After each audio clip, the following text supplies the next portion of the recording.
I'm going to be planting these shallots today in the vegetable plot, and this is the bed that will be the onions this year, so all the onion crops will go here as part of my 3-year rotation.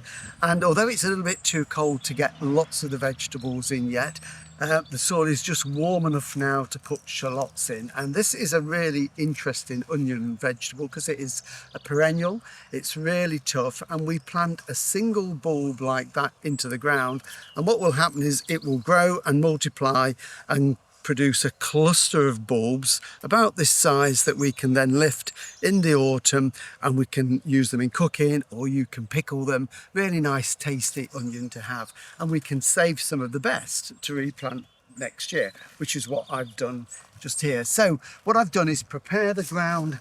It's had some compost on, it's just had a little tickle over. You can see here, this is the elephant garlic that we planted in the autumn. That's coming through nicely. And I'm just going to put down my measuring board, and that's about the gap that I want to leave between my shallots and the garlic, and then just space them out.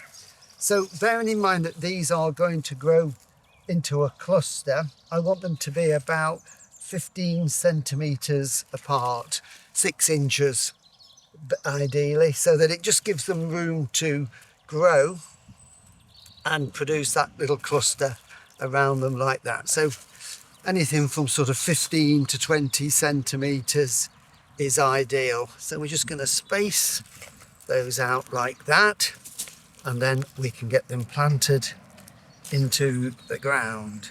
So with them, what we want to do is to plant them so that they are almost buried. We want the tip to be just really visible at the top.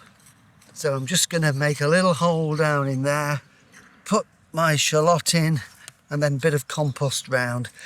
What can happen sometimes is the birds try to pull them out, so I am giving them a light firm to hold them in position, so we can see the top of the bulb and that little bit where the shoot will grow.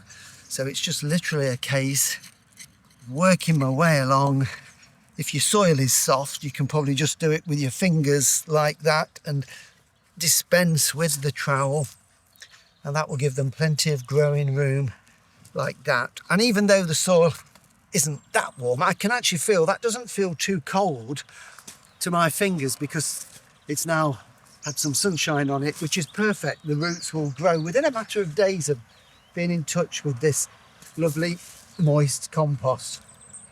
And of course we must say thank you to our sponsors and supporters of Pots and Trowels, which is Cobra Garden and King Seed, for all their support.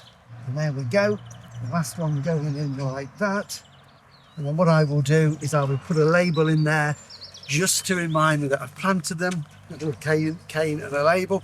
And within a week, 10 days, they'll be shooting, and then we just carry on growing them all the way through the summer. So if you can get hold of some shallot bulbs now, perfect time to get them in the garden. Well, thank you for watching Pots and Trowels, and remember, all of the gardening videos and our weekly podcasts can be found on YouTube, or you can go to the Pots and Trowels website, which is potsandtrowels.com, where you'll get all the information you need. We'll be back again in the garden next week, so we'll see you then. Bye.